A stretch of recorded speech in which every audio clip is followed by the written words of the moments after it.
Madame, Monsieur, bonsoir. Merci de nous prêter attention à la une de l'actualité. La lutte contre la violence faite aux femmes, le thème d'une conférence organisée aujourd'hui à Alger, avec d'abord ce chiffre qui a été avancé. Plus de 7000 agressions recensées par la DGSN. C'est un chiffre qui reste en deçà de la réalité selon les spécialistes. On en parle dans ce journal. Plus de 200 participants ont pris part à un séminaire sur l'efficacité énergétique dans le secteur de l'industrie. Cette rencontre a permis d'aborder la présentation du programme national d'efficacité énergétique dédié au secteur de l'industrie et de l'énergie.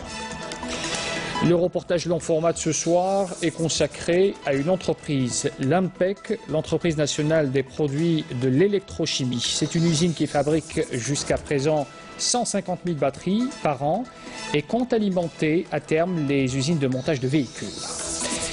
On parle également ce soir de ces conventions signées aujourd'hui entre le secteur de l'eau et l'agence spatiale algérienne, l'ASAL. Le but étant une meilleure gestion des ressources hydrauliques. On y reviendra tout à l'heure avec plus de détails. Bonsoir à tous.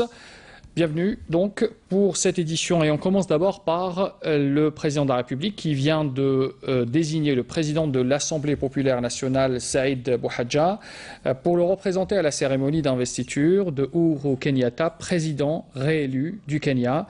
Cette manifestation donc qui aura lieu demain le 28 à Nairobi. Comme je l'annonçais en titre, cette journée d'études placée sous le thème « La fin des violences à l'égard des femmes en Afrique », le protocole de Maputo, défis et perspectives. Une journée qui a été organisée aujourd'hui à Alger en présence de la ministre de la Solidarité nationale, de la famille et de la condition de la femme. Durant cette conférence, les participants avaient mis en avant ce chiffre. 7000 plaintes de femmes ont été enregistrées durant les 9 premiers mois de l'année en cours en Algérie. Ce sont des chiffres qui, selon les spécialistes, sont loin de la réalité. On voit cela en détail avec Nesrine Ben Saïdi. Chaque jour, des milliers de femmes sont tuées dans le monde suite à un acte de violence ou de viol. En Algérie et durant les 9 premiers mois de l'année en cours, le bilan établi par la DGSN fait état de plus de 7000 plaintes de femmes, dont 52% d'entre elles sont familiales. Éradiquer la violence faite aux femmes n'implique pas uniquement le ministère de la Solidarité. Il faut travailler en collaboration avec les différents organismes des Nations Unies et avec la société civile aussi, afin d'établir une stratégie basée essentiellement sur la sensibilisation et la prévention, afin que les femmes puissent connaître leurs droits et qu'elles n'aient plus peur de dénoncer ces actes de violence. À l'occasion de la célébration de la Journée internationale pour l'élimination de la violence à l'égard des femmes, une journée d'études placée sous le thème « La fin des violences à l'égard des femmes en Afrique », le protocole de Maputo, défis et perspectives. C'est un instrument extraordinaire, mais encore faut-il qu'il soit ratifié par tous les pays de l'Union africaine, et encore faut-il qu'il soit aussi appliqué. L'Algérie, alhamdoulilah, de par sa constitution, de par le fait qu'elle ait adhéré et signé toutes les conventions internationales relatives à ce phénomène, nous l'applique par sa législation pénale. Ratifié par l'Algérie en septembre 2016, ce protocole a créé plusieurs modifications dans la Constitution, notamment celle relative au Code de la famille, de la santé et au Code pénal. Il y a eu des changements du Code de la famille où il y a beaucoup de dispositions du protocole de Maputo qui ont été reprises dans le Code de la famille, particulièrement l'égalité dans la gestion du ménage entre les époux, et il y a eu la suppression du devoir d'obéissance. Pour les Nations Unies, ce n'est pas juste la lutte contre la violence, c'est également la prévention, comment prévenir les violences faites aux femmes. Et c'est pour cela que c'est l'éducation qui est très important. C'est un thème aussi qui interpelle les hommes. Et dans plusieurs domaines, les agences des Nations Unies appuient l'Algérie et les différents pays dans le monde justement dans cette lutte contre la violence aux femmes.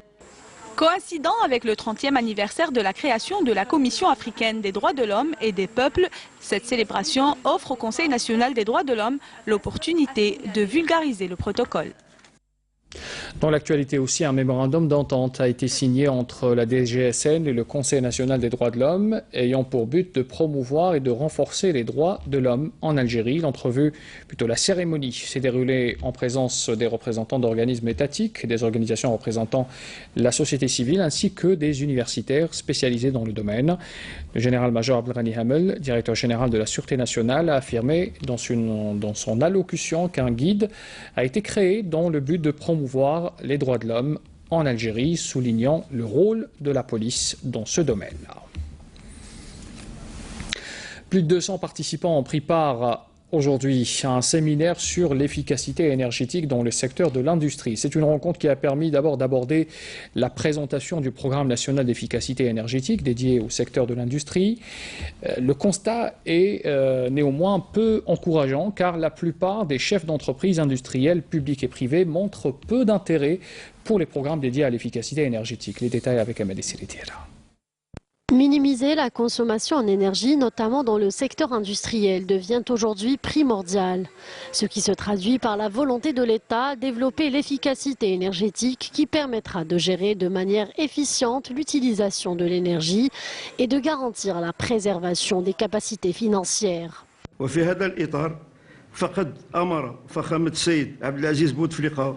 Dans ce cadre, son Excellence le Président de la République, Abdelaziz Bouteflika, a appelé à poursuivre les efforts consentis pour la rationalisation de la consommation nationale en énergie, grâce notamment à l'application du programme national pour le développement de l'efficacité énergétique qui touche différents secteurs, dont l'habitat, les transports et l'industrie.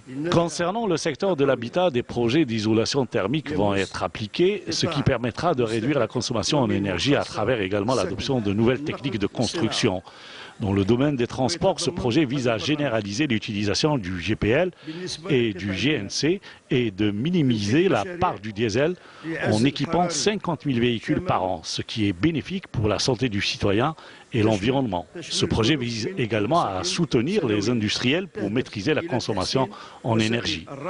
Un programme qui encourage les opérateurs industriels à économiser l'énergie en leur accordant un financement des études de faisabilité à hauteur de 70%. Nous parlons également des outils. Aujourd'hui, les industriels ont besoin de s'approprier les outils qui devront leur permettre de mieux appréhender aussi cette nouvelle activité. Et enfin, le financement qui est le nerf de la guerre. Donc on va aussi parler de financement, comment rechercher ce financement et comment le mobiliser pour engager des projets d'efficacité énergétique. Entre autres financements, il y a le fonds pour la maîtrise de l'énergie. Dans l'efficacité énergétique, le but recherché par Fertial, c'est deux volets, couvrir deux volets. Le premier volet, c'est l'impact sur l'environnement. Donc on est une société citoyenne. On fait beaucoup d'efforts pour être à l'écoute de l'extérieur et voir quel est l'impact qu'on fait sur l'environnement extérieur et comment réduire, donner toujours un impact positif. Et le deuxième volet, qui est aussi dans le cadre de l'efficacité énergétique, c'est la rentabilité financière. On cherche toujours à réduire nos consommations d'énergie, soit d'électricité, de gaz ou toute autre source d'énergie, dans un objectif d'avoir des produits qui sont compétitifs, avec un coût de revient le moins cher. L'exploitation des ressources d'énergie renouvelables pourrait générer des avantages économiques considérables pour l'Algérie. Allons à présent dans la zone de Tarat, dans la wilaya d'Il-Lizi, c'est une région située à la frontière algéro-libyenne. Sur place, 250 foyers seront raccordés le mois prochain à l'électricité.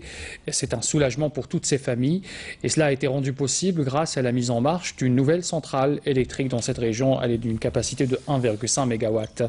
On voit cela en détail avec Karim Haïfa. Tarat, une bourgade frontalière à 200 km au nord d'Il-Lizi. Autrefois totalement isolée, aujourd'hui raccordée au réseau national de Sonelgaz grâce à cette centrale électrique d'une capacité de production de 3 MW à sa réalisation entière. À terme, elle devra satisfaire les besoins en électricité de près de 3000 foyers. Un projet favorablement accueilli par la population locale dans cette région frontalière où l'on recourt actuellement au groupe électrogène pour les besoins en électricité. Autrefois, on vivait sans électricité. Maintenant, nous avons enfin cette énergie si précieuse. En plus, une route goudronnée, en espérant plus tard avoir du travail pour nos jeunes.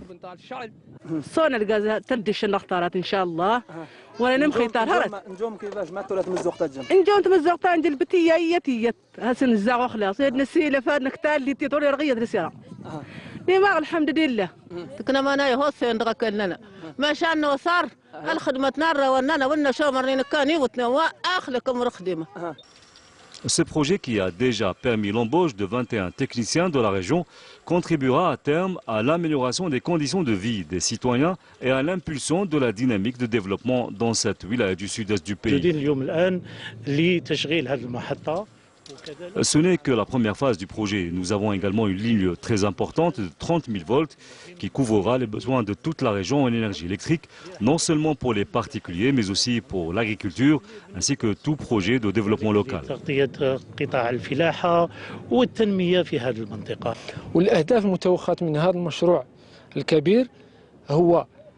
L'objectif principal de ce projet vital, c'est bien évidemment l'amélioration du cadre de vie de la population vivant dans la bande frontalière du sud-est du pays, mais également d'offrir des postes d'emploi aux jeunes de la région, sans oublier le lancement d'une dynamique de développement local. Un projet énergétique qui s'inscrit également dans le cadre du programme visant à la couverture des différentes régions du pays par le réseau d'électricité et la promotion des prestations de Sonelgaz auprès de ses abonnés. Le reportage long format de ce soir est consacré à une entreprise, l'ANPEC, l'entreprise nationale de produits de l'électrochimie de Souguer, dans la wilaya de Tiaret. C'est une usine qui fabrique jusqu'à 150 000 batteries par an, une production qui satisfait le marché de l'Ouest notamment, et à terme peut-être même les usines de montage de véhicules. L'entreprise compte augmenter aussi sa production par un autre projet prometteur, la batterie solaire. Voyez ce reportage signé Saïda Bayouf.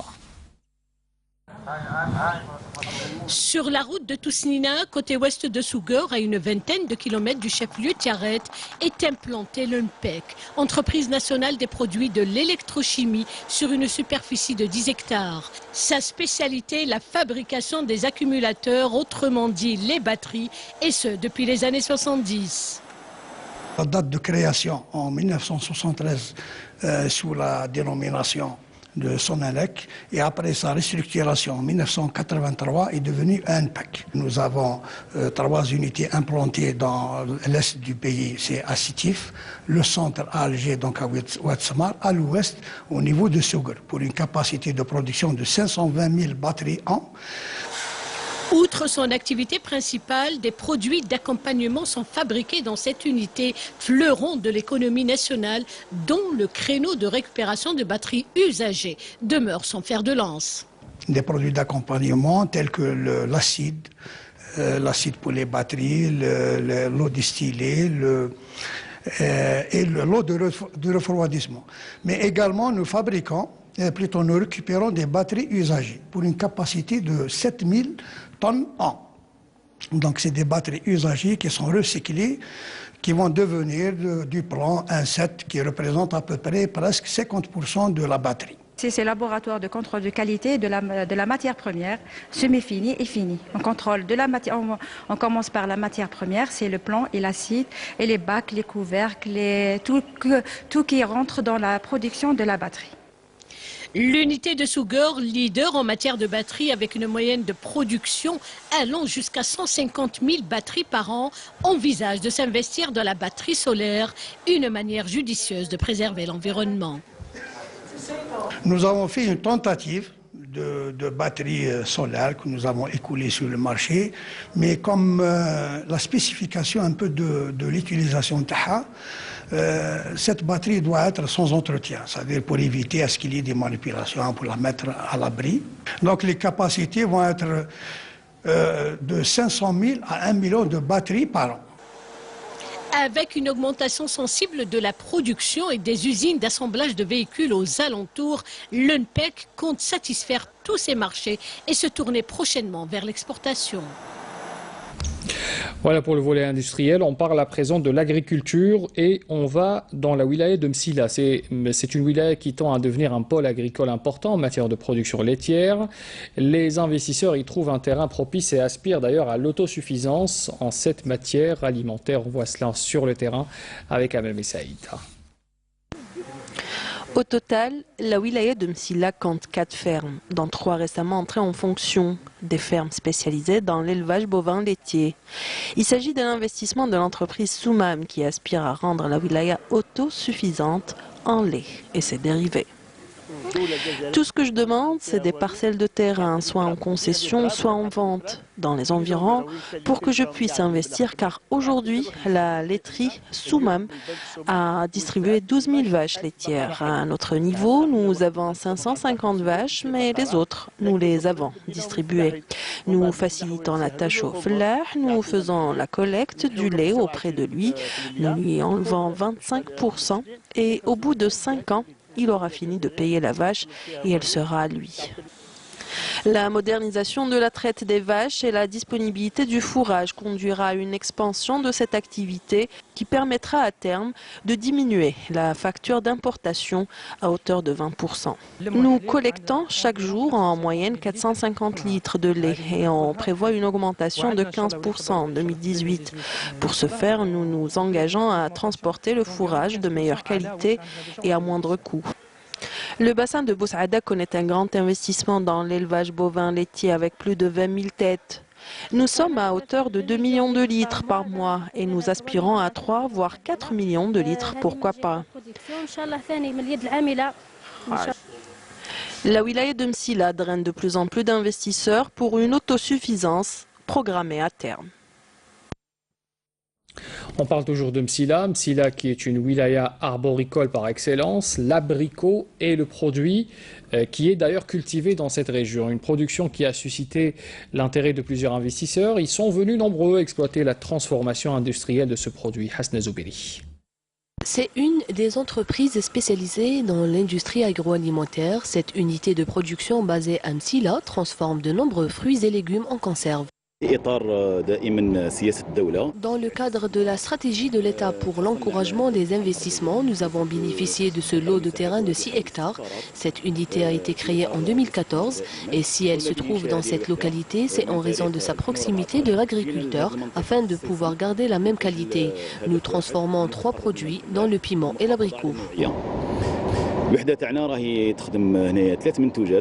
Cette unité de production emploie plus de 80 personnes, dont 30 saisonniers. Il faut savoir que la production passe par plusieurs étapes, dont le contrôle de qualité. Nous recevons d'abord le produit, puis nous procédons à la vérification de sa qualité. Ensuite, nous nettoyons ce produit qui sera stérilisé avant d'être transformé en piment ou en confiture.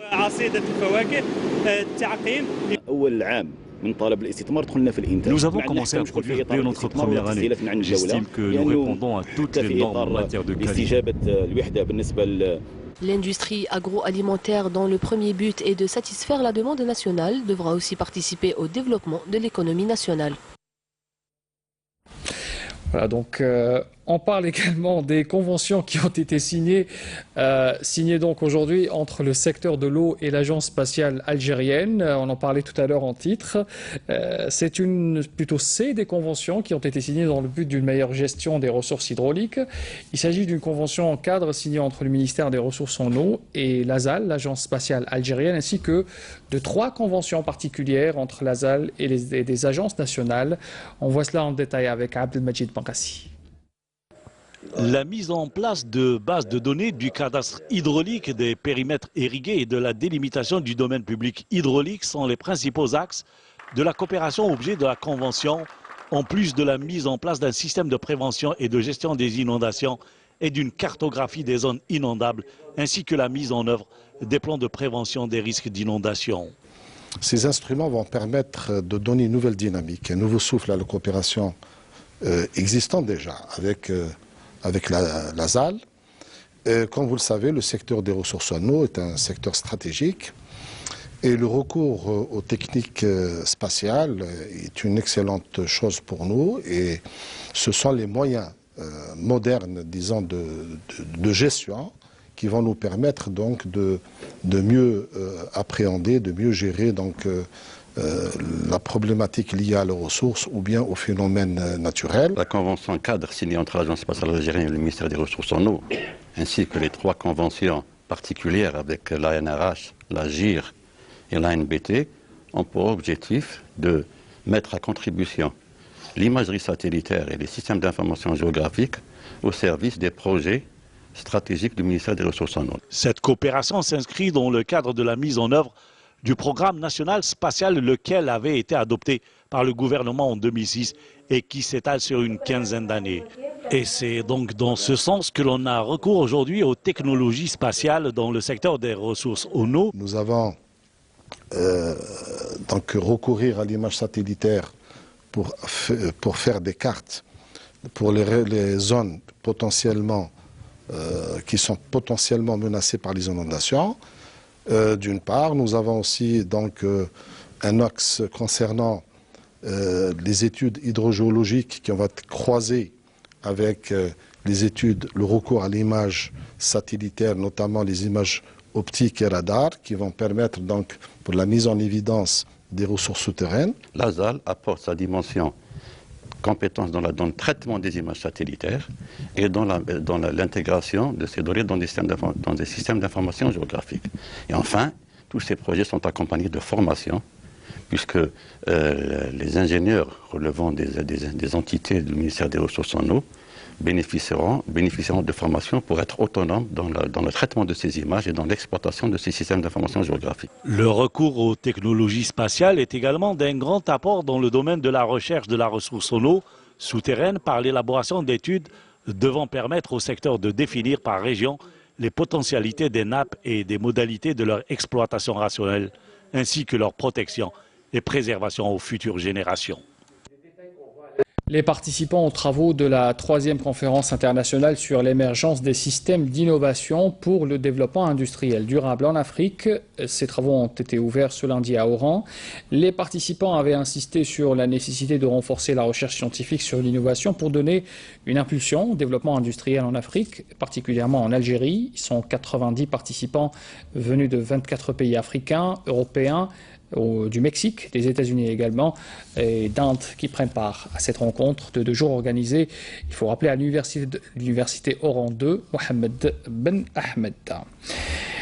L'armée nationale populaire nous informe ce soir à travers un communiqué qu'une opération de sauvetage, plutôt qu'un hélicoptère de recherche et de sauvetage, le MS-25 relevant du commandement des forces navales algériennes, cet hélicoptère a réussi à repérer une embarcation sans moteur à la dérive, à bord de laquelle se trouvaient 15 candidats à l'immigration clandestine.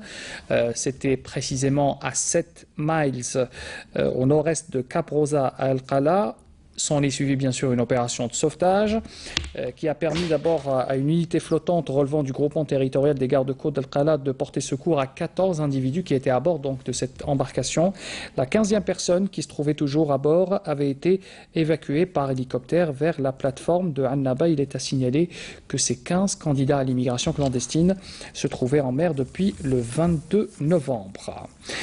Toujours une information rapportée par le MDN qui nous informe ce soir que 7 contrebandiers ont été arrêtés à Borj Beji Mokhtar et Ingezem par des détachements de l'armée nationale populaire qui ont également saisi 3,5 tonnes de denrées alimentaires et autres produits destinés à la contrebande. Dans le même contexte, des éléments de la gendarmerie nationale ont arrêté à Tlemcen 3 narcotrafiquants et saisi 9 kg de kif traités. Puis par ailleurs, les gardes-côtes ont mis en échec une tentative d'immigration clandestine de 17 personnes à bord d'une embarcation de construction artisanale à Tarf.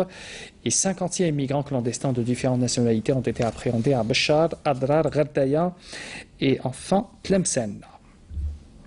L'actualité aussi marquée par cet événement. L'Assemblée populaire nationale prend part à partir d'aujourd'hui au camp de réfugiés sahraouis. Ils prennent part donc aux festivités commémorant le 43e anniversaire de la création du Conseil national de la République arabe sahraoui démocratique. C'est ce qu'a indiqué un communiqué de l'APN. L'APN sera représentée par Jamal Boras, il est vice-président de l'Assemblée populaire nationale. C'était la dernière information de ce journal. Un rappel des titres avant de vous quitter. La lutte contre la violence faite aux femmes, c'est le thème d'une conférence organisée aujourd'hui à Alger avec un chiffre avancé, 7000 agressions recensées par la DGSN